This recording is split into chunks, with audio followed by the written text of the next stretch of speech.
Baik, selanjutnya kita akan bahas langkah per langkah dalam pengelolaan rekrutmen di dalam proyek.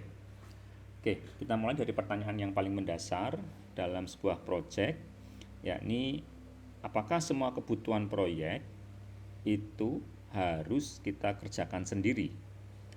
Procurement planning secara umum merupakan proses menentukan kebutuhan proyek mana yang lebih tepat dipenuhi dari pihak luar organisasi atau dari pihak internal organisasi.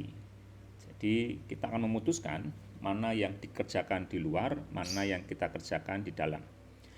Sebenarnya ini bukan sekedar soal membeli barang, tetapi keputusan strategis dalam pengelolaan proyek. Nah, di tahapan ini, project manager perlu setidaknya menjawab 5 pertanyaan ini. Jadi yang pertama, whether to procure, artinya apakah memang kebutuhan ini perlu dipenuhi melalui pihak luar, pihak eksternal ya, atau kita kerjakan sendiri. Ya, sebagai contoh misalnya,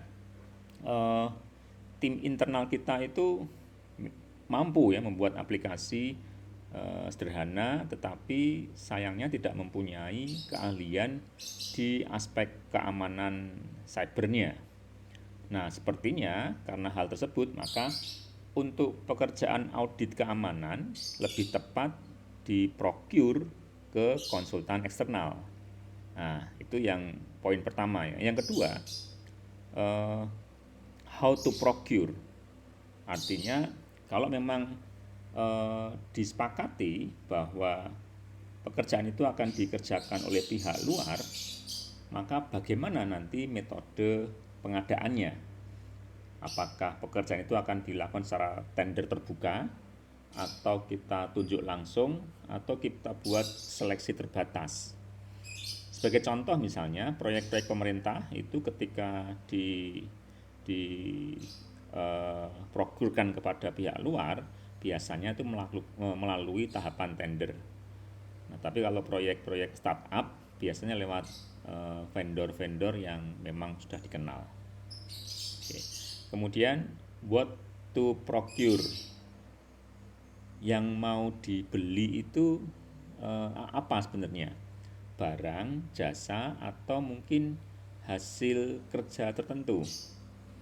Contohnya misalnya kita tuh mau beli software jadi, atau kita minta pengembangannya dilakukan secara custom oleh software developer.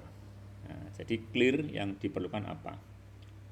Dan how much to procure, berapa volume atau mungkin ruang lingkup atau skala yang dibutuhkan. Jadi jangan hanya menyebutkan kita beli 10 laptop. Nah, tapi mungkin kita pastikan kita akan beli 10 laptop, di mana mungkin yang 5 kita akan ambil dari vendor kita, sementara yang lainnya kita akan mencoba untuk ambil dari vendor yang lain lagi. Jadi berapanya pun juga lebih spesifik gitu. Jangan cuma beli laptop tapi jumlahnya berapa.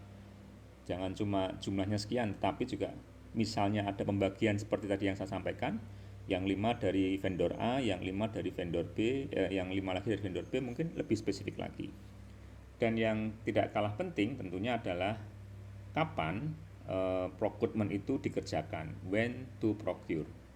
Jadi kapan pengadaan dilakukan agar tidak menghambat jadwal proyek. Ya, contohnya saja misalnya infrastruktur server itu mestinya harus tersedia terlebih dahulu sebelum fase testing, bukan setelahnya. Jadi mungkin kesimpulannya, kesalahan dalam procurement planning ini resikonya akan sangat besar ya, karena akan berdampak ke biaya, jadwal, dan tentunya kualitas proyek.